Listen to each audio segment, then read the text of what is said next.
একসময় এই বুদ্ধদেব ভট্টাচার্যের সাথেই বিস্তর মতবিরোধ হয়েছিল তৎকালীন বাম নেতা তথা চাষার ব্যাটার রেজ্জাক মোল্লার। সিঙ্গুরে জমি আন্দোলন যখন তীব্র, বামেদের সংগঠন ভাঙতে শুরু করেছে, তখন প্রাক্তন মুখ্যমন্ত্রী সম্পর্কে রেজ্জাক মোল্লা বলেছিলেন, হেলে ধরতে পারে না, কেউটো ধরতে এসেছে। তবে মতবিরোধ হলেও বুদ্ধদেব ভট্টাচার্য যে ভালো মানুষ ছিলেন তা আজও স্বীকার করেন রেজ্জাক মোল্লা। না বলার কি আর আছে, কষ্ট হচ্ছে। এতদিন ধরে একটা কাজ করেছি, এখন লোকটা চলে গেল। আমার চেয়ে 1 বছর ছোট ছিল।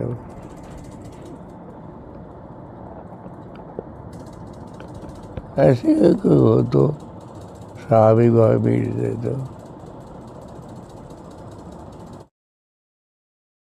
বর্তমানে ভীষণ অসুস্থ তিনি, বিছানায় শয্যায়। তবুও বুদ্ধদেব ভট্টাচার্যের মৃত্যুর খবর পেয়ে যথেষ্ট মর্মাহত। তিনি বলেন, আমার থেকে 1 বছরের ছোট ছিলেন। আমি ওর আমলে 10 বছর ভূমি রাজস্ব মন্ত্রী ছিলাম। অনেক ক্ষেত্রে মতবিরোধ হলেও সুসম্পর্ক ছিল। উনি খুব ভালো ও সৎ মানুষ ছিলেন। হ্যাঁ, 10 বছর তো ভূমি রাজস্ব মন্ত্রী ছিলাম। ওই সময় অনেক ঘটনা ঘটেছে, এসব স্মৃতিতে এখন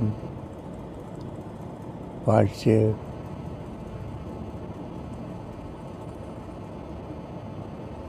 আমি তো আছি বুদ্ধ ভট্টাচার্যের আমার চেয়ে 1 বছরের ছোট। নিজের অসুস্থ শরীর নিয়েও দক্ষিণ 24 পরগনার ভাঙড়ের বাকরির বাড়ি থেকে এমন মন্তব্য করেন রেজ্জাক মোল্লা। 1972 সালে ভাঙড় বিধানসভা কেন্দ্র থেকে ভোটে জিতে বিধায়ক হয়েছিলেন রেজ্জাক মোল্লা। ওই সময় বুদ্ধবাবু ভোটে দাঁড়াননি। 1977 সালে বুদ্ধদেব ভট্টাচার্য বিধানসভা ভোটে প্রতিদ্বন্দ্বিতা করেন। এদিন রোগশয্যায় একটানা কথা বলতে পারছিলেন না রেজ্জাক। তবু মুখভঙ্গি দেখে বোঝা গেল অনেক কিছু বলতে চান। খানিক দম নিয়ে ফের বললেন, ওর সঙ্গে অনেক স্মৃতি জড়িয়ে, তবে সেসব কথা মনে আসছে না। অত্যন্ত সংস্কৃতিমনস্ক মানুষ ছিলেন। জ্যোতি বসু যখন মুখ্যমন্ত্রী ছিলেন তখন আমি চাইলে তখন দেখা করতে পারতাম, কিন্তু বুদ্ধবাবু মুখ্যমন্ত্রী থাকাকালীন সে সুযোগ ছিল না। তবে এমনিতেই আমার সঙ্গে সম্পর্ক ভালো ছিল।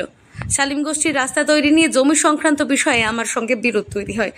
সবকিছুর পরেও প্রাক্তন সহকর্মীর মৃত্যুতে তার মন ভারাক্রান্ত বলে জানালেন রেজ্জাক। বললেন, কিছু ভালো লাগছে না।